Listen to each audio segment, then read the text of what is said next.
Welcome back to Winning Hand. My name is Boomguy, and I am here today with AndyR. How's it going, Andy?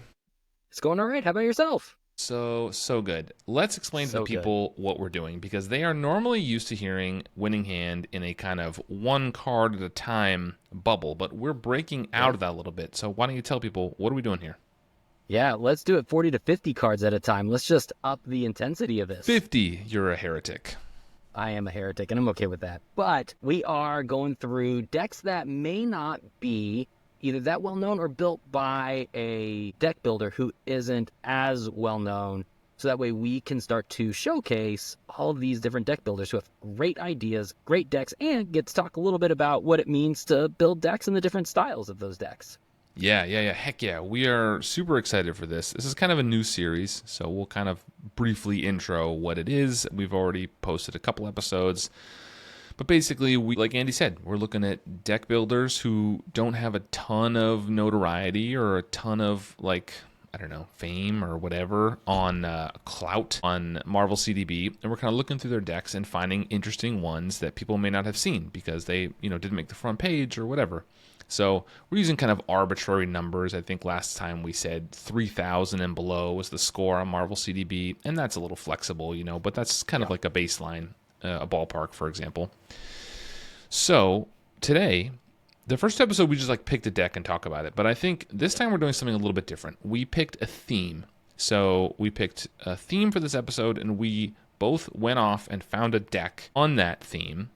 And we are going to talk about two decks today. So we're just going to kind of run through the decks, what they are, the cards that are in it. We'll talk a little bit about that stuff. We'll talk about experiences with playing it, all that kind of stuff. Just recapping the deck and our experiences with it and why you might want to play it. So, the theme of today was Knowhere. Now, AndyR, I'm going to go What's first up? because this is my channel. Yeah? The deck I brought was a Star-Lord deck. So, the rule is, You and Star-Lord. hey man, You and Star-Lord.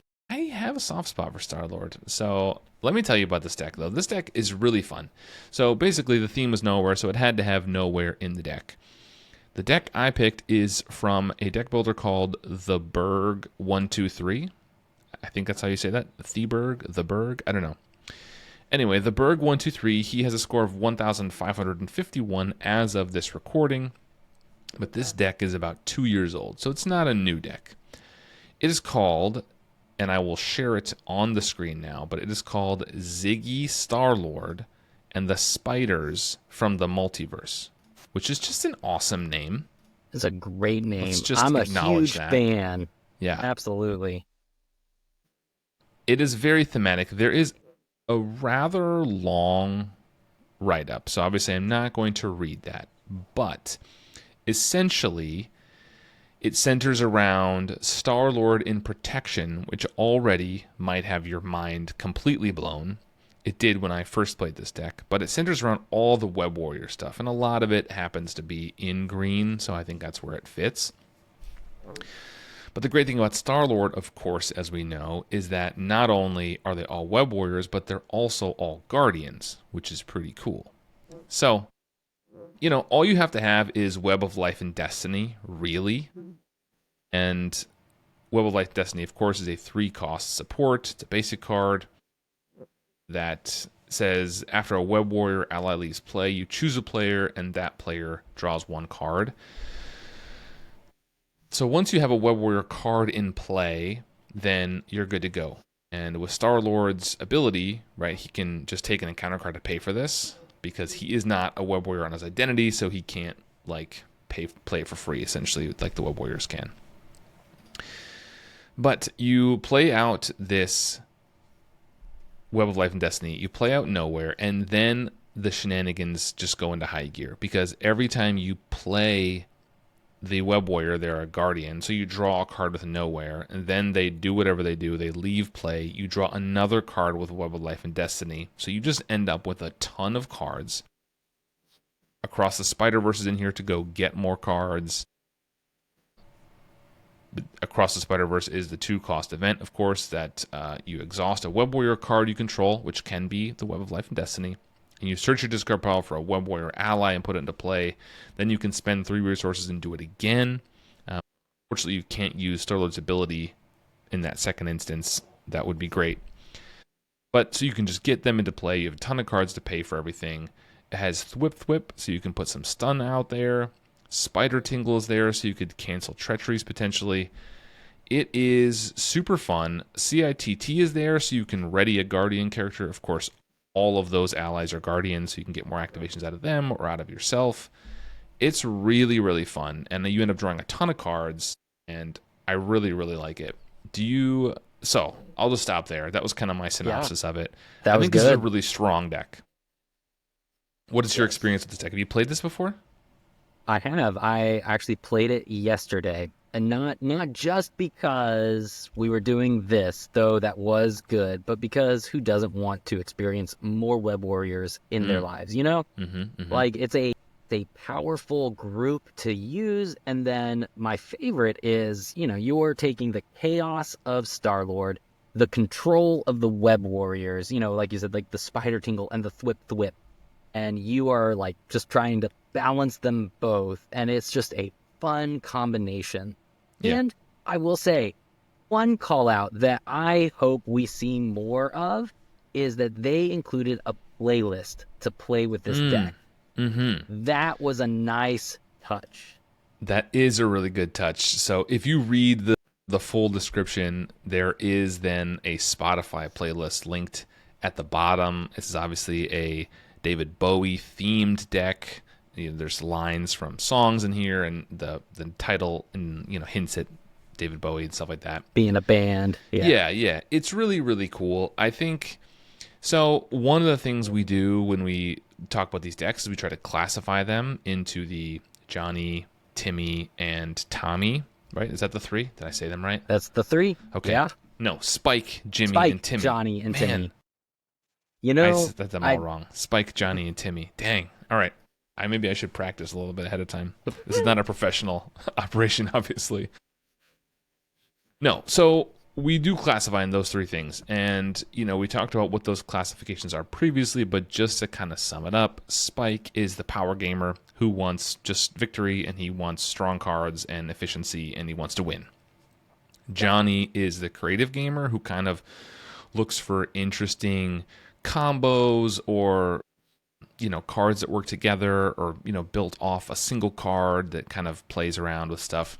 And then Timmy is the one who likes flashy cards, who does like big numbers, big splashy stuff, and maybe he plays fewer cards, but just plays one, does a lot, and he's out. So I know I did gender all of those, but that's from a Magic site a long time ago. Obviously, men and women equally are allowed to play these games. But those are the Absolutely. titles. They're welcome to comment on the article from Magic the Gathering. You're welcome to bring that over there. Yeah, it's on them. It's not on me. I'm just using their framework. Absolutely. So anyway, I think this deck, to me, is very clearly like the creative one. I think it's very much a Johnny deck. What do you think? I think this is full on Johnny. Like, there is unabashedly Johnny of, Web Warriors. You don't necessarily think Guardians, and you want to make a cool combo based off of both a Web Warrior that you made a Guardian. Like, I think it's full on Johnny. Yeah, this is full on Johnny. So if you're the kind of player who likes interesting interactions or like weird combinations, this is totally a deck you should try. Like Andy said, it kind of combines the zany Star-Lord stuff with like a little more steady power from the Web Warriors. I think it complements each other really well. The first time I saw this deck, it was very novel. It's a couple years old now, but I had not seen another deck like this. It was really cool. I brought this deck to the Con of Heroes a couple of years ago when it was pretty fresh, or a variation on it, very similar to this, and loved it. It's super fun. A number of people played it with me, and this is highly, highly recommended. If you like Star-Lord or Web Warriors or Marvel Champions or any of those, you should check this deck out, I think. Absolutely. Well, Andy, that was my deck. Why don't you tell me what is your deck today on the Knowhere theme? Yeah, it is Nebula, Drop It in the Pool. Okay, go on. Tell me more. So the people want to know. This is by Mark Zilla, who I thought this was a fantastic deck. There are some things in it that you may find slightly inefficient that you're like, what is that? But man, when I played it, I remember this was suffering from insomnia. I was like, you know what? I'm gonna play this deck. And it was awesome. The goal behind it is to use the mulligan from pool to be able to get to your techniques, to make sure Hmm. that you have them, and then also be able to get them out there, use Knowhere to be able to draw them. And then my favorite is using the pieces of the techniques that kind of help you work around things like Live Dangerously's icons.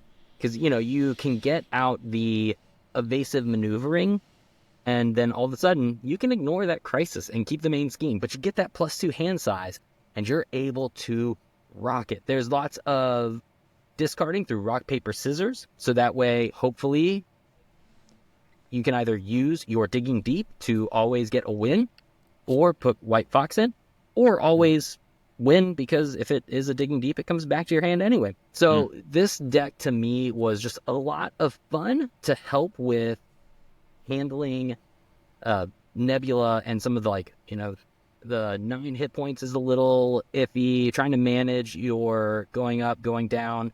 And I thought this deck did a great job of making her fun. Yeah, I think this is an interesting deck. I had not played Nebula Pool, but spoiler alert, I'll give everyone a peek behind the curtain. We talked before this episode, so I knew what this deck was going to be. And Andy also knew my deck, so we played the decks. I think so. This one didn't click for me as much as it did for you. And I Yeah? played it a number of times. I played it 3 or 4 times against a couple of different villains. And I found it was like kind of a mixed bag. I often found myself not using the pool card. Like Mulligan rarely worked out for me. Mulligan, of course, if you're watching this and you don't know, is a 3-cost pool event, and you can't play that card if you've played any other card this phase. And it says action, discard your hand, draw a new hand. You draw up to your hand size. So generally, when I'm playing Mulligan, I'm finding ways to sink resources into other things, right? So you're not wasting that hand. I think the idea here is you're just like searching, literally mulliganing for more of her techniques. But sometimes you have one technique in hand and you don't know if you should mulligan, or you have 2 techniques in hand and I'm not going to play mulligan then. It just never found its way to really work. I don't think I played mulligan a single time in like 4 No games. way. Okay. I Live think I had dangerously. used it to Yeah, go ahead. search for the specific technique. Like if I needed her Mm, thwarting technique, I would mm. mulligan in hopes to get to it quicker. But I also get that understanding of like you said, if you draw 1 or 2 techniques and you're like, I don't know if I want to mulligan here or not. Yeah, I thought some of the stuff was cool, like evasive maneuvering, like you touched on, ignoring patrol and crisis and all that. Once you have the side scheme out, that is interesting, and that higher hand size is nice. I generally just found that the live dangerously, like laser swords, was my finisher. So I would Hmm. play laser swords out at some point and leave it there, and it really is kind of Yeah. useless because I was, to be clear, also playing true solo. So like having those icons out can be a little dangerous, and not every scenario has a ton of them. And this doesn't introduce other ones through pool, so that's another thing that Right. there's only that one card. So generally, I would just wait until the game was close, and then I would play that out, and suddenly my laser swords is crazy, and then CITT and laser swords does so much damage to basically finish the game in true solo. Yeah. So that was my finisher. I would leave often Gamora out the whole time, try to dig for Daughters of Thanos, which is an insane card, maybe the best team up card. I don't know. I think it is. I think so. 3 cards. That's a 1-cost lot. event, draw 3 cards, crazy good. Yeah. Yeah, so I found myself flipping a lot. Yeah, Yeah. I liked this deck. I liked pool with her more than I thought. Those triple resources were great for paying for stuff that I needed. Like the helicarrier, even overpaying sometimes for CITT and Knowhere just to get them out quicker is great. Yeah. I think I'd make a few changes. I like stick-to-itiveness. I didn't use rock, paper, scissors as much as I thought I would, and I would maybe, Really? yeah. I mean, That's fair. I mean, that's Would a you make any different play changes here? style. So I think I don't mean for this to come out as it sounds, but I don't know that I would use Get Good. Like that is your like O card, in that everything just kind of went off the rails. But Yeah. for the most part, I didn't necessarily find myself going off the rails all that much. And No. then as we theme this around Nowhere, I would love another Guardian just to kind of help, or something of that effect to like rotate through, because it's true, you're using Mulligan to get through your deck quickly. You're hoping not to necessarily take a ton of damage because you are using your self-control or self-confidence to pay for invulnerability, which also, as a side note, I know that no one likes that card, but I love that it made it in here. And it was like, I actually liked when I was unsure about the number of villain attacks that might come my way to just pay for it, get the security, live to see another day, and then hope that there's a better hand next time. And so, like, I actually appreciated that it was here, Yeah. knowing that Pool doesn't necessarily have a ton of toughs in it. No, I definitely did play that. I will say I played with Get Good a few times, and then I swapped it out for a copy of Cosmo for my last couple of games. I Yeah. found Cosmo just is like a cheap Guardian to trigger Nowhere. But also, anytime I had, what's the technique that lets you look? Is it weapon? No, it's wide stance that lets you look at the top 3 cards, and then put them back. You can use Cosmo to discard what you know it is and kind of not take that consequential. So I use that a few times, but mostly just as a cheap Guardian to kind of feed that Nowhere loop. Yeah, I think I'd make a few changes to this deck, but I think this is a really fun idea, and I did enjoy it. So, Yeah. is this a Agreed. Spike, Timmy, or a Johnny deck? I definitely say? think this is Johnny. This is trying to get the fun of Pool and use it with a hero that we don't normally think about all that often when it comes to like cards that come out. Like, who on earth thinks of cards and thinks, I'm going to check this out with Nebula? Like, I am first and foremost trying to figure out, hey, will this make Valkyrie or Hulk better? And then The answer is no. Like, I don't want the comments to go at me, so I'm not going to respond to that one. Jump in there, comments. I think Nebula and Pool was an interesting combo, and I loved how it all kind of was working towards that. I think it's Johnny. It's very creative. Yeah, I agree. It's a very Johnny. Like, this isn't in a hyper efficient like grind them down game. I don't think there is such a deck with Pool. To be totally honest, that's not what Pool is here for, and it's not splashy enough. So I definitely think it's Johnny deck. But I think I'm a Johnny player largely. So this kind of resonated. I liked the idea of it. The deck itself just was like hit or miss for me. I did have lots of stuff to pay for things. I thought that was good. Nebula's not my favorite character, but I was intrigued for this, and so I liked it. Yeah, agreed. Nebula, I think, is more fun than we give her credit for, but she is definitely different in terms of how you build with her. Yeah, she is. How do you feel about Pool? I actually like Pool a lot. I will say, like, I generally find myself to be a chaotic good and more, as a Johnny Spike mix. So Pool to me is super fun. Yeah, I love Pool. I hope there's more of it. Yes. That's one thing that podcast listeners will remember. We talked to Tony a number of episodes ago, and I asked him about that, and I told him I hope there's more, and he did not close the door on it, so we'll see. Hopefully there's more. That's good. But yeah, this is great. I don't really have much else to say on these decks. Any last thoughts, Andy? No, just that I hope y'all try it. I hope y'all give a like to each of them and let the deck builder know that you enjoyed playing it. Yes, I will put the links to both of them in the comments or in the notes or whatever down below. So please check that out. If you like the deck, please leave them a comment, drop them a like or a favorite. Give them some love. These are deck builders I don't think have gotten a ton of love, so they definitely deserve it. And if you liked this, please comment down below. Let us know what you thought of our thoughts on these decks, on this series. Do you like it? Do you want to have more of this? Is this going over well for people? And then if you have recommendations for decks or deck builders that you want us to take a look at, please let's hear them, because I want to know what those decks out there that people have found that I may not even find looking for them. What's out there? Like, what else have you guys been playing? What have you? Maybe it's even your deck. Maybe you don't get a ton of street cred on Marvel CDB, and you think you got a great deck.